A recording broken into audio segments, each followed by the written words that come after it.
Welcome to all of student. Chapter number first, natural resource, air, water and land. तेच प्रकरण आपण संपवलं होतं. आता थोड्याच दिवसात तुमची चाचणी परीक्षा होते. त्यातले काही महत्त्वाचे प्रश्न मी तुम्हाला यातून देणार आहे, ते लक्षात घ्यायचे. एक्झरसाइज हा तुम्हाला होमवर्कसाठी दिलेला होता, पण थोडं मी तुम्हाला स्पष्टीकरण देतो की परीक्षेसाठी कसे काही तुम्हाला प्रश्न विचारले जाते. ते महत्त्वाचे प्रश्न मी तुम्हाला सांगतो. Fill in the blank. First questions.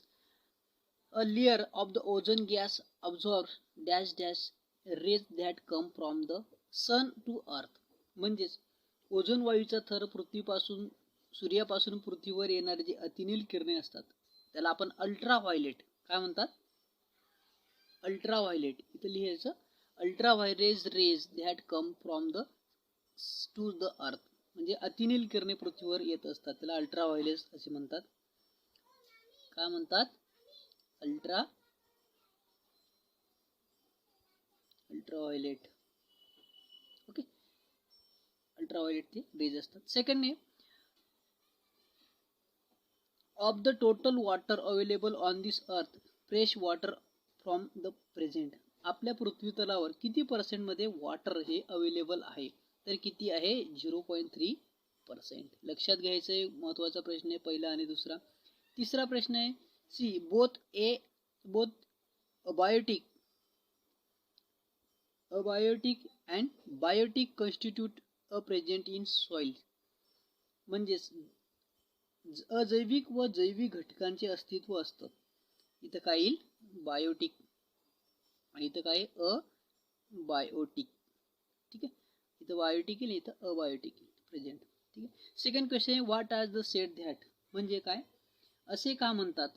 Okay, first the ozone layer is the protected shell on the earth. ओझोन थर पृथ्वीचे संरक्षण कवच आहे. Because this protect this ultraviolet rays. तो पृथ्वीचं संरक्षण करतं. सूर्यापासून येणारे अल्ट्राव्हायलेट अतिनील किरणांचं पृथ्वीचं रक्षण करत असतं. ठीक आहे. Water is a life. पाणी हे जीवन आहे. वाय? बिकॉज पाणी water is essential in this all living things in this body. प्रत्येक सजीवाला पाणी हे आवश्यक आहे. त्याशिवाय ह्युमन आणि लिव्हिंग थिंग्स कुठलेही सजीव हे डेव्हलप्स किंवा लाईफ लिव्ह करू शकत नाही, जगू शकत नाही. ठीक आहे. Third, sea water of the useful in thoughts in this not potable. समुद्राचे पाणी पिण्यायोग्य नसले तरी उपयुक्त आहे. Why? Because this financial growth and financial business this available protect. So in this sea waters, समुद्राच्या पाण्यावर आपण व्यवसाय करू शकतो, मासेमारी करू शकतो. हा तो एक उत्पन्नाचा भाग आहे. ठीक आहे. थर्ड नंबरचा क्वेश्चन आहे व्हॉट विल हॅपन.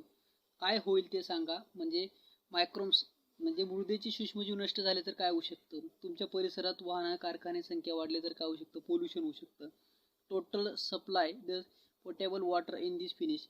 जे पिण्याचे पाणी संपलं तर काय होईल? सर्वेस अर्थ ही डेड होऊ शकते. ठीक आहे. सर्वात महत्त्वाचा प्रश्न आहे match the pair. A group B group दिला आहे. फर्स्ट मध्ये कार्बन डायऑक्साईड, त्याचं समोरचं काय येईल? कार्बन डायऑक्साईड काय येईल? Plant and food. Okay, carbon dioxide आपल्याला कोण देत असतं? Plants and food. हे वनस्पतींचं अन्न आहे. कार्बन डायऑक्साईड ते शोषून घेतात. वनस्पती काय शोषून घेतात? कार्बन डायऑक्साईड हे शोषून घेत असतात. म्हणजे याचा ऑप्शन काय? सी. ठीक आहे. ऑक्सिजन कंबुशन्स. ऑक्सिजन हे काय असतं? ज्वलनशील आहे. ऑक्सिजन हा ज्वलनाला मदत करतो. म्हणजे इथं डी आहे ऑप्शन. वॉटर वेपर्स म्हणजे बाष्पीभवन. बाष्पीभवनाला ऑप्शन आहे रेन. काय? पाणी. इथं आपण बी ऑप्शन लिहिणार आहोत. आणि मायक्रोम्स म्हणजे सूक्ष्मजीव. ते सूक्ष्मजीव जनरेशन ऑफ दिस सॉइल्स म्हणजे ए, त्याला ऑप्शन होतो. कार्बन डायऑक्साईड म्हणजे plant and food produce. Oxygen म्हणजे कॉम्ब्युशन्स. वॉटर वेपर्स म्हणजे रेन. आणि मायक्रोम्स म्हणजे जनरेशन्स ऑफ सॉइल. ठीक आहे. इथपर्यंत क्वेश्चन्स लक्षात घ्यायचे, खूप महत्त्वाचे क्वेश्चन्स आहेत. त्यानंतर name of the following constitute of this biosphere. जीवावरणाचे भाग किती? Okay, give this answer this following questions. How much the name of this following constitute of this biosphere animals and plants. इथं येऊ शकतो. बायोस्फिअरमध्ये ॲनिमल अँड प्लांट्स असतात. Biotic constitute of fields काय असतात? Microbes, insect, rodent like rats and mix हे इत्यादी biotics soil असतात. फॉशियल्स फ्युल्स म्हणजे खनिजे तेल कुठले असतात? तर पेट्रोल, डिझेल, केरोसिन. काय असतो? Petrol, diesel and kerosenes. म्हणजे पेट्रोल असतो, डिझेल असतो आणि रॉकेल असतं. ठीक आहे, फ्युज डिझेलमध्ये. इनर्ट्स गॅसेस इन एअर, तर वातावरणात कुठले गॅसेस असतात? आर्गॉन, हेलियम, निऑन, क्रिप्टॉन आणि xenon. Gas that the harmful to the ozone layers.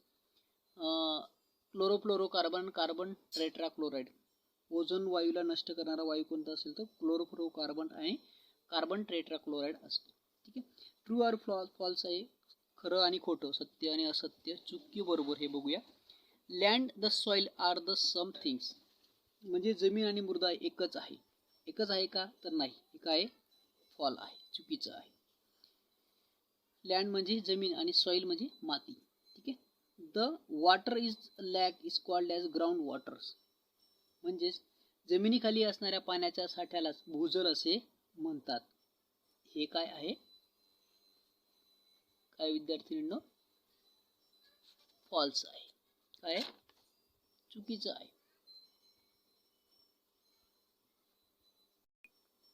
लक्षात घ्यायचे. Water is lack is called ground waters. बरोबर आहे का चूक? तर ते काय आहे? फॉल्स आहे, चुकीचं आहे. ठीक आहे, फॉल्स आहे. पण it take about 1000 years to from a 25 centimetre thick layers of soils, म्हणजेच सुमारे 25 सेंटीमीटर जाडीचा मातीचा थर होण्यास सुमारे 1000 वर्ष लागतात. बरोबर आहे का? चुकी बरोबर. हे पण चूक आहे, फॉल्स आहे. Radons is use to decorative lights. रेडॉनचा वापर जाहिरातीचा दिव्यासाठी केला जात असतो. हे पण फॉल्स आहे. ठीक आहे. The size stone water the true स्टेल, हे पण फॉल्स आहे. म्हणजे एकूण सर्व ऑप्शन काय फॉल्स, चुकीचे दिलेले आहेत. काही आन्सर तुम्हाला दिलेले आहेत. क्वेश्चन्स रीड करायचं आणि त्या क्वेश्चनचे आन्सर तुम्हाला बुक्समधून शोधायची आहे. ठीक आहे. इथं आपलं प्रकरण संपलं होतं. Natural resource, air, water and land हे चॅप्टर संपलं होतं. आता आपण नवीन चॅप्टरला सुरुवात करूया. Living things the world. Exam जवळ आली म्हणून आपण थोडं शॉर्ट घेऊ किंवा फास्ट घेऊ. Characteristic of the living things. There are the many kinds of the plant and animal around us. They show in this similarity and some difference. म्हणजेच आपल्याला सजीवांची काही लक्षणे दिसतात. आपल्या सभोवताली असणारे अनेक प्रकारचे प्राणी आणि वनस्पती आढळतात. त्यामध्ये काही बाबतीत तुम्हाला सिमिलॅरिटी, सारखेपणा दिसतं, तर काही ठिकाणी तुम्हाला वेगळेपणा दिसत असतो. ठीक आहे. काही झाडं वेगळ्या आकाराची असतात, काही झाडांना फळं लागतात, काही झाडांना फळं लागत नाही. काही प्राणी छोटी असतात, काही प्राणी मोठी असतात. काही प्राणी भुंकतात, आवाज करतात. हत्तीसारखा व्यक्ती, हत्ती हा मोठा असतो, तो जंगलात राहतो. हे पाळीव प्राणी आहेत. यात आपल्याला वेगळ्या प्रकारचे डिफरन्स पाहायला मिळत असतात. मग it with the help of certain features can tell that it are the all living things. These the features are not seen in these non-living things. Such the features are said to be the characteristics of the living things. Let us study these characteristics. मग असे साम्य दिसून येतात. तर काही तर हे सजीव हे आपण ठराविक वैशिष्ट्याच्या आधारे ओळखतो. निर्जीवांमध्ये ही वैशिष्ट्ये दिसून येत नाही. ही वैशिष्ट्ये म्हणजे सजीवांची लक्षणे. या लक्षणांचा अभ्यास आपण करणार आहोत. ठीक आहे. काही प्राणी हे आरड्या मारतात किंवा ओरडतात. काही प्राण्यांची उंची वाढ होत असते. काही प्राणी हे लहान असतात. काही प्राणी हे अंडातून जन्म घेत असतात किंवा काही प्राण्यांना एकापेक्षा जास्त प्राणी जन्माला देऊ शकतात. असे प्राण्यांमध्ये आपल्याला डिफरंट टाइप्स ऑफ पाहायला मिळतात. यांचा स्टडी आपण करणार आहोत. Growth of the living things. प्राण्यांची वाढ ही होत असते. छोटा कुत्रा, नंतर मुलगा, मुलगी, पुढे जाऊन ते मोठे होतात, ते आई वडील होतात, आजोबा होतात. छोट्या रोपट्याचं मोठं झाड होऊन ते वाढत वाढत मोठं वटवृक्ष होत असतं. म्हणजे ही एक प्रकारची ग्रोथ आहे. आता मनुष्याची पण ग्रोथ होत असते. Generally human required to the 18 to 20 years of the growth. मनुष्याची वाढ साधारण 18 ते 21 वर्षापर्यंत सतत ही आपल्या मनुष्याची वाढ ही होत असते. ठीक आहे. तुम्हाला काही प्लॅन्ट्स दिलेले आहेत, ते प्लॅन्ट्स तुम्हाला ऑब्झर्व करायचं आहे की यामध्ये काय होणार आहे की आपल्या कुंडीत एक झाड लावायचं आहे, त्याला दोरा बांधायचा आहे टाईट करून, आणि तो किती दिवसानंतर वाढतेल, जसा जसं तो प्लॅन्ट वाढत जाईल तसा हा दोरा हा अखूड होत जाईल किंवा तो लूज होत जाईल. इथं टाईट दिसतो, इथं लूज होत जाईल, कारण प्लॅन्टची ग्रोथ ही वाढ होत राहील. ठीक आहे. त्यानंतर प्लॅन्टची ग्रोथ कशी होते किंवा डेव्हलप कशी होते ते बघूया आपण. Food necessary the growth. मग कुठल्याही वनस्पतीला, प्राण्याला ग्रोथ होण्यासाठी कुठलीही अन्नाची गरज असते, साधारण अन्नाची गरज असते. मग ते अन्न कोणतं हे देखील आपण पाहूया, किंवा ते अन्न ते वनस्पती कशी मिळवतात ते बघूया. Food or necessary of growth. वनस्पतीची वाढसाठी अन्नाची आवश्यकता कशी असते. The plant make their own food in the sunlight. मग कुठलीही वनस्पती ही सनलाईट, लक्षात घ्यायचं आहे, सूर्याच्या प्रकाशाच्या आधारेच ती आपल्याला अन्न मिळवत असते. Plant make the on food in the sunlight. वनस्पती सूर्यप्रकाशात स्वतःचे अन्न तयार करतात. कशाच्या पद्धतीने? सनलाईट या पद्धतीने ते स्वतःचं अन्न तयार करत असतात. ते ऑक्सिजन बाहेर सोडतात आणि कार्बन डायऑक्साईड कॅप्चर करत असतात. ठीक आहे. Land produce the food from water, nutrition of the soil and this carbon dioxide present in this air. मग वनस्पती सूर्यप्रकाशात स्वतःचे अन्न तयार करतात. जमिनीतील पाणी, पोषक तत्वे आणि हवेतील कार्बन डायऑक्साईड यांच्या सहाय्याने अन्न निर्मिती करतात. काय करतात? वॉटर, लँड, न्यूट्रिशन आपले प्लॅन्टचे रूट्स ऑब्झर्व करतात, ॲटमॉस्फिअरमध्ये कार्बन डायऑक्साईड शोषून घेतात आणि सूर्याची अतिनील किरणे किंवा सूर्याची किरणे, सनलाईट ऑब्झर्व करतात आणि त्यातून फोटोसिंथेसिस, प्रकाश संश्लेषण क्रिया होऊन वनस्पती आपलं अन्न तयार करत असते. ठीक आहे. मग त्यामध्ये this process take place in this leaves the plants broth about this presence in the sunlight with the help of the chlorophyll in leaves. The process of food produce in this called as photosynthesis. मग यापासून जे chlorophyll, green हरितलव्य तयार होतं ते प्रकाश संश्लेषण क्रियातून होत असतो, म्हणजे सूर्याच्या अतिनील किरणांपासून. Due this process plant out oxygen. Plant appear the mainly green in colour due to the chlorophylls. या हरितलवकामुळे एखाद्या वनस्पतीला हिरवा रंग प्राप्त होत असतो. ठीक आहे.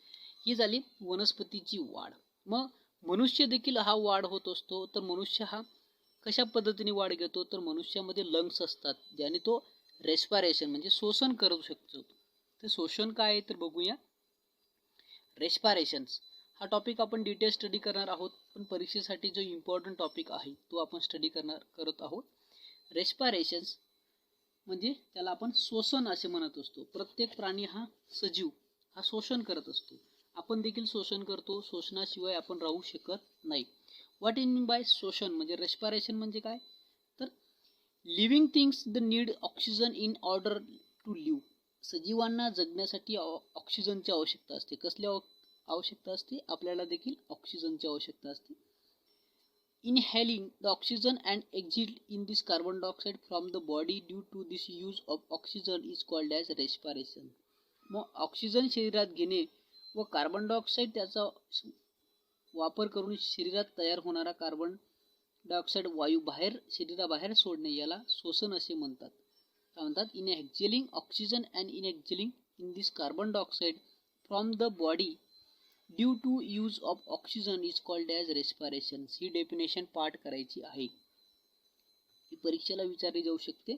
सजीवांना जगण्यासाठी ऑक्सिजनची आवश्यकता असते. मग ऑक्सिजन शरीरात घेणे व त्याचा वापर शरीरात तयार होणाऱ्या कार्बन डायऑक्साईड वायू शरीराबाहेर सोडणे यालाच श्वसन असे म्हणत असतात. नोज असतात, त्यातून आपण ऑक्सिजन घेतो आणि हवा आत घेतो आणि ती आपल्या लंग्समध्ये, फुफ्फुसात पसरते आणि इथून परत कार्बन डायऑक्साईड बाहेर सोडला जातो. या प्रोसेसला काय म्हणतात? रेस्पायरेशन, श्वसन क्रिया असे म्हणत असतो. ती लिव्हिंग थिंग्स प्रत्येक, आता मासा हा पाण्यात असतो, तो गिल्स कल्ल्यांच्या सहाय्याने श्वसन करतो. आपण लंग्सच्या सहाय्याने श्वसन करत असतो. Okay. The animals such the fish, snakes, mouse etcetera has the specific organs in the respiration.